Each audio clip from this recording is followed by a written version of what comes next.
একটা মানুষ মারা যাবে প্রথমে হিসাব করবেন যে সে কী ছিল দুনিয়ায়, কত টাকা অর্জন করেছে, এগুলো কোনো বিষয়ই না। বিষয় হলো সে কী পরিমাণ ইবাদত নিয়ে কবরে গেল। আমরাও এই হিসাব আমাদের জীবনের মধ্যে আনতে পারি। তো আমাদের মূল উদ্দেশ্য কি ভাই? ইবাদত করা। একেবারে এক কথায় মুখস্থ করে নেবেন, আমার উদ্দেশ্য কি? ইবাদত করা। আপনি প্রত্যেকটা কদম ফেলবেন যে আমি কী কারণে ফেললাম, এটা কি আমার ইবাদতের উদ্দেশ্য কিনা। আপনি বাসা থেকে বের হলেন, আমি কোথায় যাচ্ছি? বাসা থেকে সবাই বের হন, কোথায় যাচ্ছি? আপনি মনে মনে বলবেন যে আমি তো বাজারের দিকে যাচ্ছি। তা কেন যাই? যাই হলো উপার্জনের জন্য। নবীজি বলেছেন উপার্জনের জন্য, ছেলে সন্তানদের খাবার দিতে হবে। নবীজির নির্দেশ, আল্লাহ তাআলার নির্দেশ পালনের জন্য আমি বের হচ্ছি। যতক্ষণ পর্যন্ত আপনি বাজারে থাকবেন আল্লাহ তাআলা ধরে নেবেন এই বান্দা যদি বাজারে যাওয়া না লাগতো আমার ইবাদত করতো, সুতরাং তার আমল নামায় এই পুরো সময় ইবাদত লিখে দাও। সুবহানাল্লাহ। ইবাদতটা কিভাবে আসে? আমাদের পুরো জিন্দেগি হবে কি? ইবাদত। সময় একেবারেই স্বল্প, মাত্র 60 বছর জিন্দেগি আমাদের। এর মধ্যে পেশাব পায়খানা অন্য অন্য সব কিছু ছেড়ে আমাদের ভাগ্যে টানা 10 বছর ইবাদতের মধ্যে আমরা কাটাতে পারি না। সুতরাং আমাদের জিন্দেগির মাকসাদ কী হবে ভাই? ইবাদত। একজন দুই দিন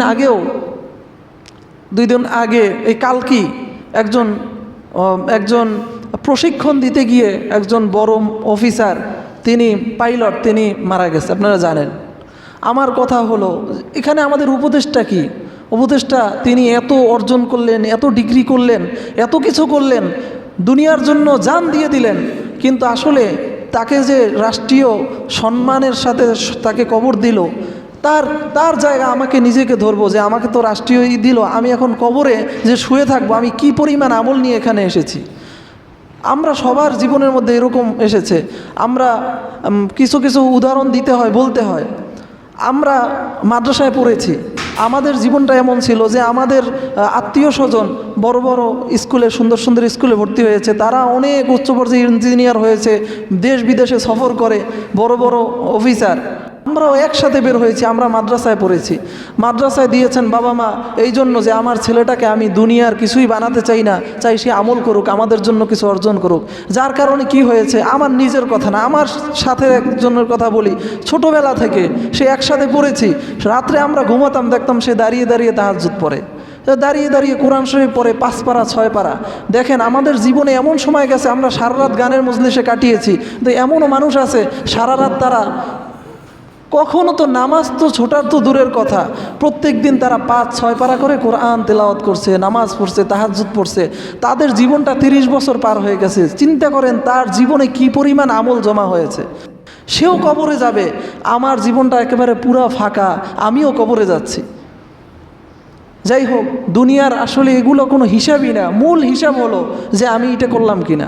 দেখবেন একজন ব্যবসায়ী, সে বড় এক ইজতেমার মধ্যে গেল ব্যবসা করার জন্য। সে কি দেখবে যে আমি কয় টাকা কিভাবে আমি খেয়েছিলাম, এখানে কিভাবে আমি কোথায় আমি ঘুমিয়েছিলাম? সে শুধু হিসাব করবে যে আমি এখানে কত টাকা ব্যবসা করছিলাম। পুরা শেষ পর্যায়ে করবে যে আমার চালান ছিল এত, আমার ব্যবসা ছিল এত। একজন মুমিন সে দুনিয়ার মধ্যে কেন এসেছে? সে শুধু নেকির ব্যবসা করার জন্য এসেছে। সে শুধু প্রত্যেক দিন হিসাব করবে যে আমি কিভাবে থাকলাম, কিভাবে খাইলাম, কি করলাম। ওটা মূল বিষয় না। মূল বিষয় হলো আমি কতটুকু ইবাদত আমার আমলনামায় জমা করতে পেরেছি। তো আমাদের মূল উদ্দেশ্য কি ভাই? ইবাদত। তো এই ইবাদতের জন্য, ইবাদত আল্লাহ পাক রব্বুল আলামিনের কাছে গ্রহণযোগ্য হওয়ার জন্য 3টা শর্ত। কয়টা শর্ত? প্রধান 3টা শর্ত একেবারে মুখস্থ করে নেবেন, এগুলো খুব প্রয়োজন যারা ইবাদত বন্দেগী করি আমাদের জন্য। ইবাদতটা তো আমরা সবাই করি, কিন্তু আল্লাহর কাছে এটা গ্রহণযোগ্য কিনা এটা বোঝার জন্য এবং এটার জন্য শর্ত কয়টা শর্ত? 3টা শর্ত। 1 নম্বর শর্ত হলো ইবাদতটা শিরিক মুক্ত হতে হবে। কি মুক্ত? শিরিক মুক্ত হতে হবে, কুফর মুক্ত হতে হবে। মানে আমি ইবাদতও করছি, শিরিকও করছি, কুফরিও করছি, তাহলে এই ইবাদত দ্বারা কোনো কাজ হবে না। তো ইবাদতের মধ্যে শিরিক কিভাবে হয়? ইবাদতের মধ্যে শিরিক এভাবে হয় যে ইবাদত করলাম ইবাদতের জায়গায়, কিন্তু সেটা গিয়ে মানুষের সামনে প্রচার করলাম যে আমি তো এই করেছি, এই করেছি, আরে আমি তো এই করলাম। তো আমি যখন এটা বলবো তখন আমার চিন্তা করতে হবে আমি এটা কেন বললাম। হয়তো এমন হতে পারে যে আমি এটা বললাম এই জন্য যাকে বললাম সেও যেন উদ্বুদ্ধ হয়ে ইবাদত করে। এটা কিন্তু কঠিন মাসআলা যে আমি তার সামনে এই জন্য বললাম যে আমি এই রমজানে 10,000 টাকা দান করেছি। কেন দান করলাম? এই জন্য, এই যে কথাটা তো দান করলাম তো আমি গোপনে, অথবা কেউ দেখে নাই, কিন্তু আমি যে বললাম কিসের জন্য বললাম? আমি চিন্তা করব, যদি আমার উদ্দেশ্য এটা হয়ে থাকে যে আমি তাকে বলার উদ্দেশ্য হলো সেও উদ্বুদ্ধ হয়ে দান করবে, তাহলে ঠিক আছে, কোনো সমস্যা নেই। কিন্তু এর বাহিরে যদি কিছু হয়, তাহলে এই যে আমলটা, এটা তো বাতিল হবেই। আমল নামার মধ্যে একটা শিরকে খফির গুনাহ লিখে দেওয়া হবে। কিয়ামতের দিন ওই যে উঠানো হবে, বলা হবে তুমি তো করেছো, ঠিক আছে, সব করেছো দুনিয়াকে খুশি করার উদ্দেশ্যে, দুনিয়া খুশি হয়েছিল, সুতরাং আজকে তুমি কিছুই পাবে না। তো ইবাদতের মধ্যে শিরিক কিভাবে হয়? ইবাদত করে অন্যের কাছে বলে দেওয়া, ইবাদত করে অন্যের কাছে বলে দেওয়া, যে কোনো ইবাদত। আপনি মসজিদে 2 টাকা দান করেছেন, আপনি গিয়ে বললেন যে আমি কিন্তু 2 টাকা দান করেছি, তাহলে এই 2 টাকা নিয়ে কিন্তু এই প্রশ্ন আসবে, কেন বললাম? যদি এমন হয় যে তাকে জানানোর জন্য, অথবা আমি দান করলাম সে যেন জানে, তাহলে কিন্তু এই 2 টাকা কোনো কাজে আসবে না, উল্টা জরিমানা হবে। এই বিষয়টা হয় আমাদের যারা একটু সমাজের বড় মানুষ তাদের জন্য, তারা অনেক টাকা দান করে, এক সওয়াবও পায় না সে, কারণ সে সারা দিন বলে যে একটা টাকা দিয়ে 100 বার বলবে, কারণ তার বলার দরকার আছে, কারণ কি তার পক্ষে জনসমর্থন দরকার, সে ওই জনসমর্থনই পাবে, সে কিছুই পাবে না।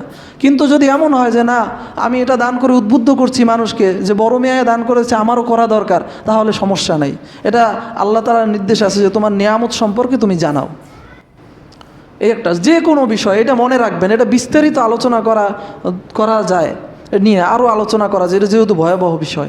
আরেকটা হলো যে ইবাদতটা রাসূলের তরিকায় হতে হবে, আমার মন মতো ইবাদত করলে হবে না। একবার একটা উদাহরণ দেই বোঝার জন্য। মনে করেন একবার আমরা খানা খাচ্ছিলাম, এর মধ্যে সেহরির টাইম শেষ হয়ে গেল। আমি বললাম যে সেহরির টাইম তো শেষ, এখন যদি খাও তাহলে কিন্তু রোজা হবে না।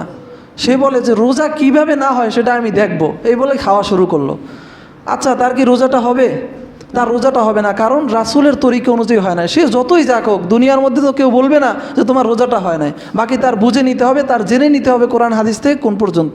সুতরাং যে কোনো একটা ইবাদত আমি করব, সেটা যদি কোরআন হাদিস অনুযায়ী না হয়, রাসূলের তরিকা অনুযায়ী না হয়, তাহলে সে যেভাবে ইবাদত করুক, যা করুক, এই ইবাদতের ফলাফল আখিরাতের মধ্যে সে পাবে না। মান আহদাসা ফি আমরিনা হাদা মা লাইসা মিনহু ফাহুয়া রাদ্দুন। কোনো ব্যক্তি যদি এই ধর্মের মধ্যে নতুনভাবে সে কোনো কিছু করতে চায়, তাহলে সেটা আল্লাহর দরবারে গ্রহণযোগ্য হবে না। এই 2 নম্বর। 3 নম্বর হচ্ছে ইবাদত বন্দেগী যে করবে তার নজর রাখতে হবে যেন হারাম কোনো জিনিস তার মধ্যে না ঢোকে। কি বললাম ভাই? হারাম কোনো জিনিস তার মধ্যে না ঢোকে, তার সম্পদের মধ্যে 1 টাকাও হারাম ঢুকতে পারবে না। তো হারাম ঢুকলে কি হবে এ সম্পর্কে অনেক কথা বলা যায়, বাকি আমি সংক্ষেপে একটা ঘটনা বলবো, একটা হাদিস বলবো। নবী করিম সাল্লাল্লাহু আলাইহি ওয়াসাল্লাম বলেন যে মানুষ যত ইবাদত বন্দিগি করে, ফরজ ইবাদত, এই ফরজ ইবাদতের মধ্যে অন্যতম একটি ফরজ ইবাদত হলো হালাল রিজিক অন্বেষণ করা। কি ভাই? হালাল রিজিক অন্বেষণ করা। একটা হলো যে আমি ইনকাম করলাম হালাল, সেটা আমার ভাত হোক, ডাল হোক, যা হোক, সেটা হালাল। আরেকটা হচ্ছে খাবারটাই হারাম, কিন্তু আমি ভক্ষণ করলাম, এর মাধ্যমেও কিন্তু ইবাদত বন্দেগী কী হবে না? কবুল হবে না। যেমন বর্তমানে এমনিতেই একটা মাসআলা হলো যে অমুসলিমদের খাদ্য গ্রহণ করা। যেমন একজন হিন্দু একটা গরু জবাই করলো, গরুটা কিন্তু হালাল না, কারণ সে তো আর আল্লাহর নাম নিয়ে জবাই করে নাই, অথবা করলেও সে দেবদেবীর নামে জবাই করবে, তার হাতের জবাই করা প্রাণীর গোশত হারাম। সুতরাং এটা যদি খান, এর একটা প্রভাব শরীরের মধ্যে পড়বে। 2 নম্বর হলো যে অনেক হিন্দুদের দোকান আছে, মিষ্টির দোকান, অনেক চমৎকার, বাংলাদেশেও বিভিন্ন বড় বড় আছে, এগুলা থেকে কেউ যদি না জেনে খায়, এটা তো হালাল তার জন্য, এর মধ্যে বরকত থাকবে না, আস্তে আস্তে অন্তর মরে যাবে, ইবাদত মজা লাগবে না। মসজিদের মধ্যে এসে শুধু ঘড়ির দিকে তাকাই থাকবেন, আর চায়ের দোকানে গিয়ে ঘন্টার পর ঘন্টা বক্তব্য দিবেন, কোনো সমস্যা নাই। মসজিদে আসলে চোখটা শুধু ঘড়ির দিকে লেগে থাকবে, কারণ হলো অন্তর তো মরে গেছে। তো এই অন্তর মরে যায়। 2 নম্বর হলো যদি সত্যি শিওর হয়ে থাকে তার মধ্যে হারাম আছে, তাহলে সেটা আপনার জন্য খাওয়াই হারাম। আমাদের অনেক দোকানে হিন্দুরা কিন্তু এই যে গরুর যে গোবর, এই গোবরটা তারা বরকত হিসাবে ঘরের মধ্যে ছিটায়। বরকত হিসাবে ছিটায় না? জানেন এগুলা? যদি কোনো মুসলমান তাদের ঘরে প্রবেশ করে তাহলে তারা সাথে সাথে গোবর দিয়ে ঘরটা লিপে দেয় যাতে ঘরটা নাপাক না হয়। কি আপনারা জানেন না এগুলা?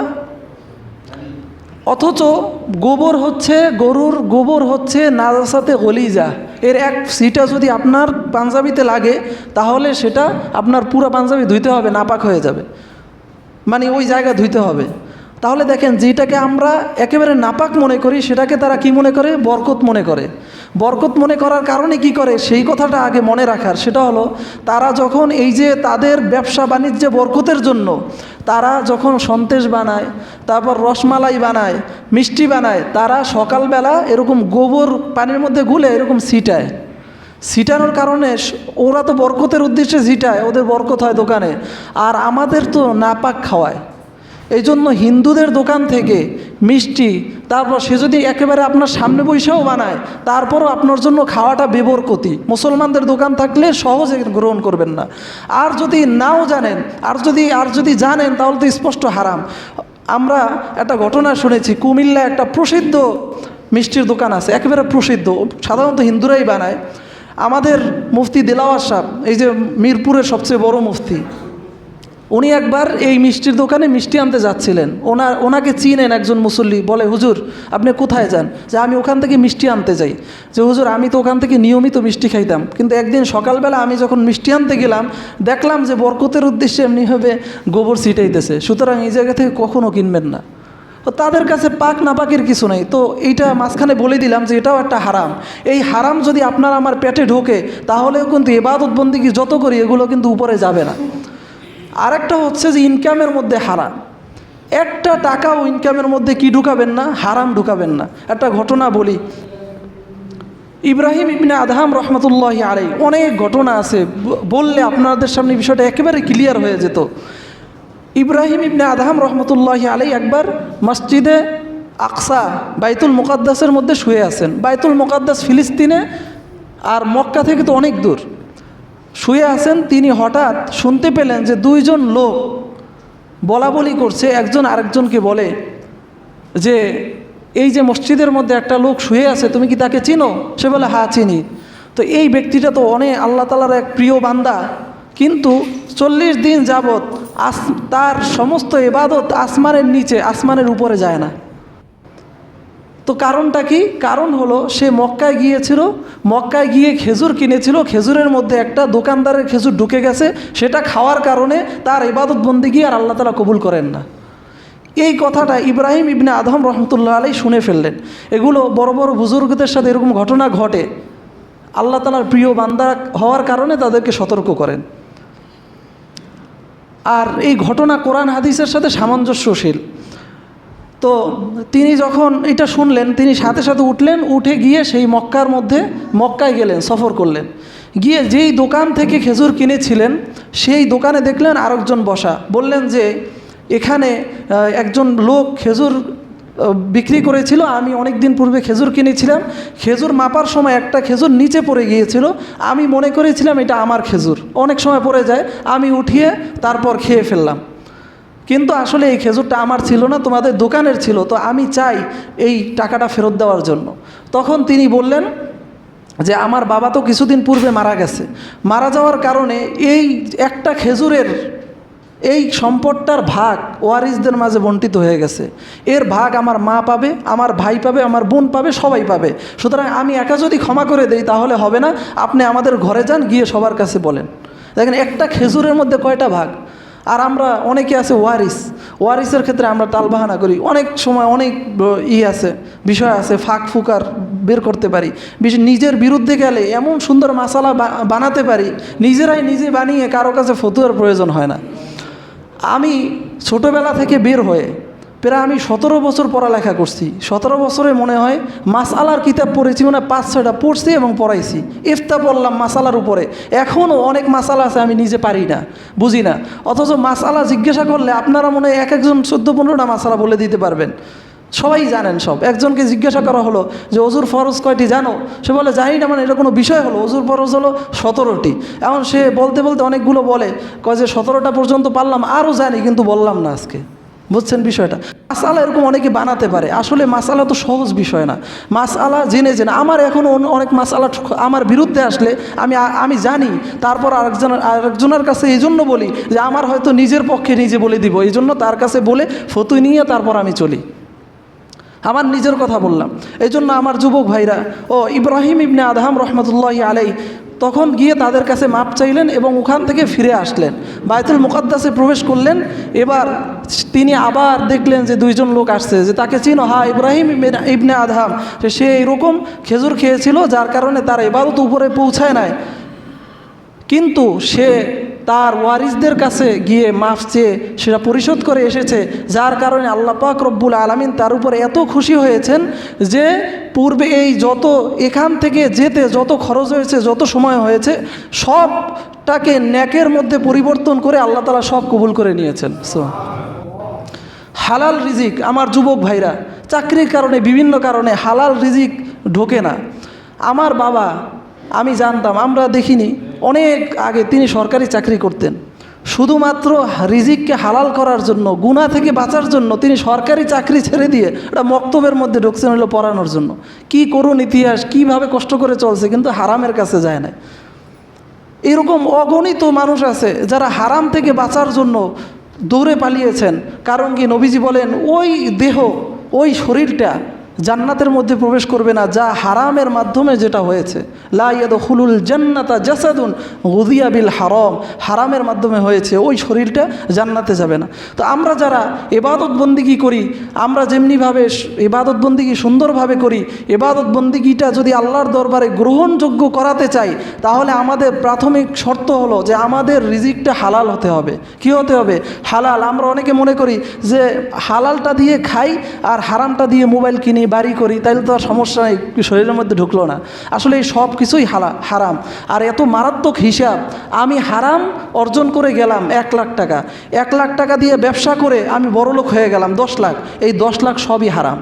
এবং 10 লাখ থেকে আমার ছেলে ব্যবসা করে 10 কোটি টাকা হলো, এই 10 কোটি টাকা হারাম। এবং এই টাকা তার নাতিরা ওয়ারিস হিসাবে পাবে, তাদের কাছেও হারাম। এই টাকার কেউ মালিকই হবে না। এই টাকা দিয়ে কেউ যদি দান করে, সেই দানের পরিবর্তে উল্টা গুনাহ হবে। এই জন্য মসজিদের মধ্যে হারাম টাকা তো দান করা একেবারেই নিষেধ, কিন্তু এই সব হারামে হারামে যাবে। তো দেখেন কত কঠিন। যখন তার 60 লাখ টাকা ছিল হারাম, তখন তার জন্য সহজ ছিল। যখন তার 600 কোটি টাকা হলো, তখন কত বড় হারাম তার মাথার মধ্যে পড়লো, বের হয়ে আসার সুযোগ আছে।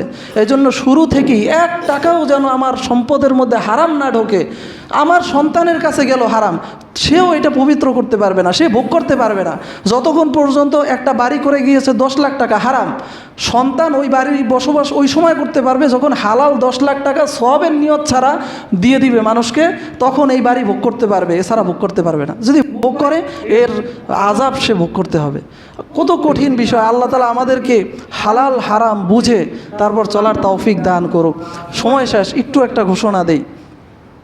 আমাদের মসজিদের ছাদে ওই যে চোর ওঠার কারণে কমিটির সিদ্ধান্ত অনুযায়ী ওখানে দেওয়া, চারদিকে ওয়াল করা হবে, এই জন্য এই কাজ ধরা হবে। এই জন্য কমিটির পক্ষ থেকে বলা হয়েছে, যদি মসজিদের কাজ এই হিসাবে কেউ যদি কোনো দান করতে চান তাহলে দান করতে পারেন। তো মানে এই মসজিদের কাজে তো অনেক সময় অনেক টাকা দান করেন, এখনও প্রায় অনেক টাকার কাজ হবে। তো কেউ কি আছেন যে দান করবেন কিছু টাকা মসজিদের কাজে? কারো প্রস্তুতি আছে এরকম দেওয়ার? অথবা যদি নাও থাকে, ঘোষণা হলো আপনারা এই টাকাটা মসজিদ কমিটির কাছে, মুয়াজ্জিন সাহেবের কাছে যোগাযোগ করে আপনারা দান করতে পারেন। এটা হলো মসজিদের উন্নয়ন কাজে এটা ব্যবহার হবে, এই একটা ঘোষণা। আর যদি এই টাকা যদি কোনো টাকা না ওঠে, তাহলে মসজিদের ফান্ডেও টাকা আছে, বাকি যদি কালেকশনের মাধ্যমে হয়ে যায় তাহলে তো আমাদের মসজিদেই থাকলো। এই কথাটা ঘোষণার জন্য বলা হয়েছে। তো আমরা যারা পারবো ইনশাল্লাহ